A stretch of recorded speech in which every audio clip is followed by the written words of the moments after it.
जय हिंद दोस्तों, मैं महेंद्र शर्मा स्वागत करता हूं वन वर्ल्ड हिंदी में आपका। उम्मीद करता हूं आप खुश और स्वस्थ है। दोस्तों आइए दिखाते हैं पाक मीडिया की एक और लेटेस्ट डिबेट, जिसमें कैसे अब अमेरिका को गालियां पाकिस्तानी इमरान खान ने निकालनी शुरू की थी। उस पर कहीं ना कहीं एक पैनलिस्ट और जो विपक्ष के नेता है उन्होंने साफ साफ बताया है कि 1947 के बाद जब से पाकिस्तान वजूद में आया तब से लेके अब तक कितने ही अरबों डॉलर का कर्जा पाकिस्तान अमेरिका से एड के रूप में ले चुका है। तो कहीं ना कहीं आज अमेरिका को आंखें दिखाना पाकिस्तान के लिए कितना घातक सिद्ध होगा। और इमरान खान की इस बेवकूफ़ी की वजह से पाकिस्तान पूरी दुनिया में पहले से ही अलग थलग हो चुका है। तो उस वजह से कहीं ना कहीं आज इमरान खान ने पाकिस्तान को एक और गर्त में डाल दिया। तो कैसे पाकिस्तानी मीडिया ने रिएक्ट करते हुए अपनी ओछी सोच को प्रदर्शित करते हुए सीधा सीधा कहा कि हमारा भी तो अमेरिका ने फायदा उठाया है।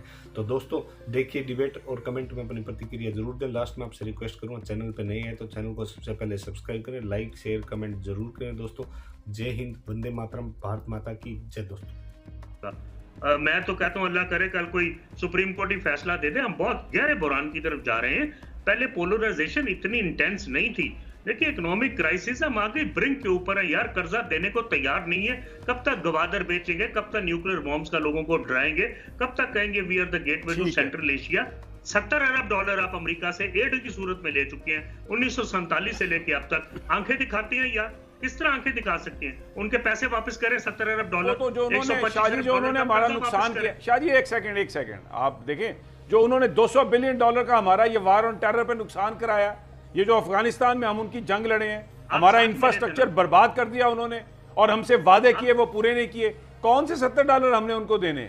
आप साथ मिल गए थे उनके। हम साथ नहीं मिले थे। उन्होंने कहा था ये जब तालिबान की बात हुई कि या हमारे साथ हो या हम तुम्हें बॉम्ब करके स्टोन एज में ले जाएंगे। They blackmailed us, they were never friends, उन्होंने they were not friends, they were blackmailers, they were pressurising. उन्होंने हमें डराया, हम डर गए भाई। उन्होंने कहा कि हम आपको बॉम्ब मारेंगे। तब उस वक्त ऐसा लीडर नहीं था।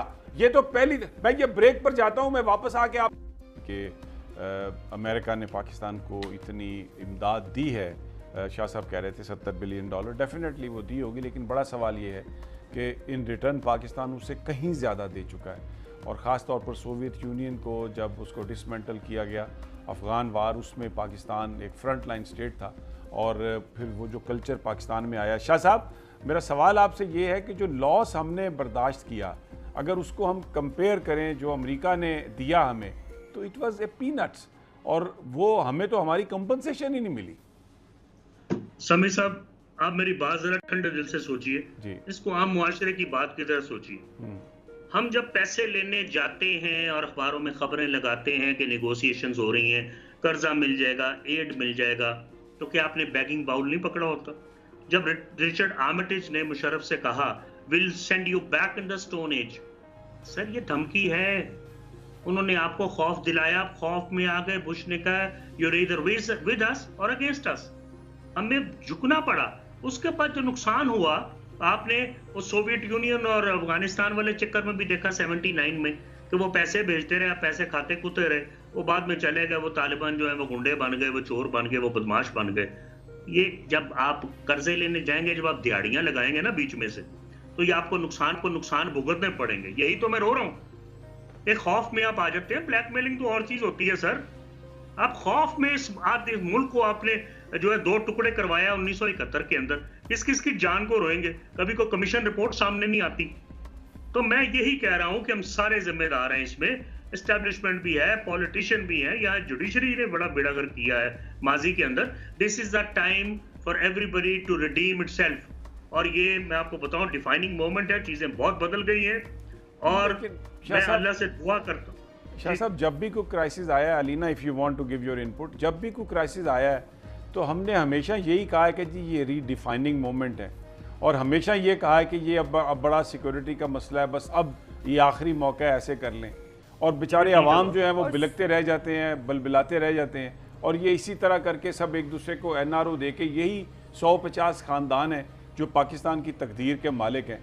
ये अगर आप मौलाना फजलुर रहमान, हमजा शहबाज शरीफ, मरियम नवाज़, आसिफ अली जरदारी, इनकी स्टेटमेंट्स, इनके आपस में एक दूसरे के मुतल्लिक एक दूसरे का पेट फाड़ने की बात कर रहे हैं एक दूसरे को करप्ट कह रहे हैं, एक दूसरे को वतन दुश्मन कह रहे हैं, और अब आखिर इनके पीछे कोई ना कोई ताकत तो है जिसने इनको इकट्ठा कर दिया है 15 दिनों महीनों के अंदर अंदर, जो एक दूसरे की बात नहीं देखना चाह रहे थे।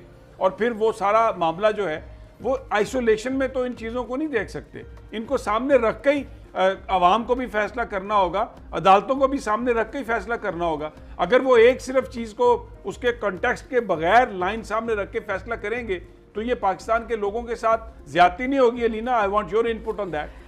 अच्छा, बेसिकली मैं 2 से 3 सवाल करना चाहूँगी साबिर साहब आपके साथ। आप जब भी बात कर रहे हैं तो आप एक चीज़ को बार बार कह रहे हैं, वो है एम्पायर के एक्शन के हवाले से। तो आपका इससे क्या मुराद है? क्योंकि एक डिस्कशन तो ये भी चल रही है कि अगर हालात इस तरीके से कंट्रोल में ना हुआ तो हो सकता है कि मुल्क में मार्शल लॉ लग जाए। आप इस तरफ कोई अगर कमेंट करना चाहे वो भी करें।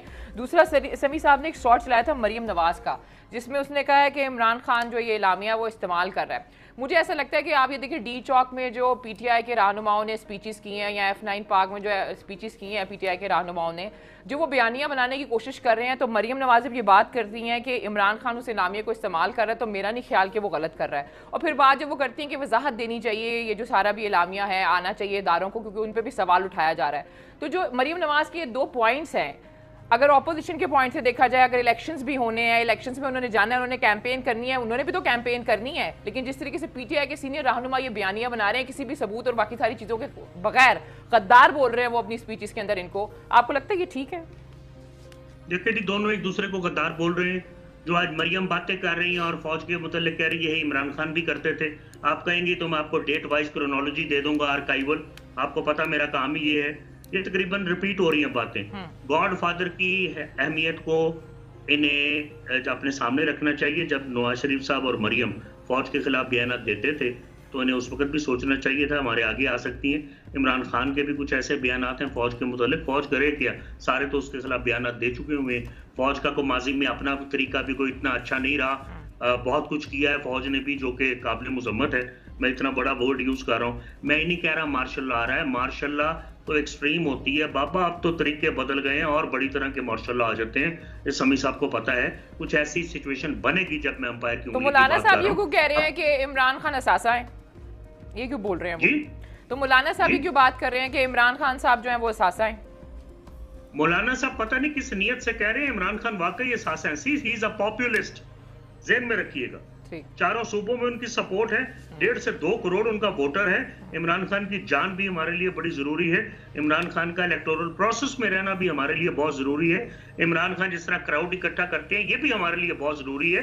ये चेक एंड बैलेंस है। ये लोग असासा हैं, अब इसे बदकिस्मती कहें या खुशकिस्मती कहें, Imran Khan is a populist. जिस तरह बेनजीर ठीक हो गया। अच्छा, मैं ये आप बड़ी जबरदस्त बात हुई है ये कि इमरान खान एक असासा है। अजहर सदीक साहब, झगड़ा तो यही है ना कि भाई हम पहले असासा थे तो हमें निकाल के आपने इमरान खान को ले लिया। नौकरी की दरखास्त तो यही है ना। तो बात भी सही है अजहर साहब। अच्छा देखिए, समी साहब और अलीना, जरा फर्क महसूस करना है। वो जो असासा थे उन असासों ने अपने असासे बना लिए। जरा बात को समझिएगा। उन्होंने पूरी दुनिया के अंदर बैठ के इंटरनेशनल एस्टेब्लिशमेंट के साथ इन असासों से फायदा लेकर अपने असासे बना लिए, और वो कहें कि हम इस मुल्क के खैर खा हैं। भुट्टो साहब को गद्दार हम कहते रहे हैं, वो इस मुल्क से निकल ना सके। नवाज शरीफ को मुबेवतन कहते हैं, एक दफा निकाल के भी लेके फिर ले आए, फिर निकाल के लेके फिर वापस लाने की तैयारी। और ये समझने की बात है, डिफाइनिंग मोमेंट है इस मुल्क के लिए। हमें अब सबसे ज्यादा बोझ इस वक्त अदालतों के ऊपर है। अदालतों ने इस वक्त इंसाफ ना दिया, और बात बड़ी सीरियस है। टेक्निकल जस्टिस की बात है। मैं एक और पॉइंट आपके सामने रख रहा हूं, ये सभी से बड़ा जरूरी है। देखिए, 7 दिन के अंदर अंदर नो कॉन्फिडेंस मूवमेंट पे वोटिंग होनी है। मैंने एक टाइम का बता दिया कि 8वें दिन हुई है।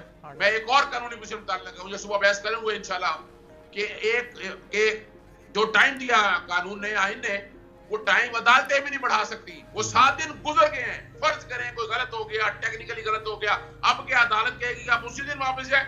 अदालत का ये इख्तियार नहीं है। अदालत का ये इख्तियार नहीं है। तो ये याद रखिएगा, अल्टीमेटली बातें जानी है इलेक्शन की तरफ ही।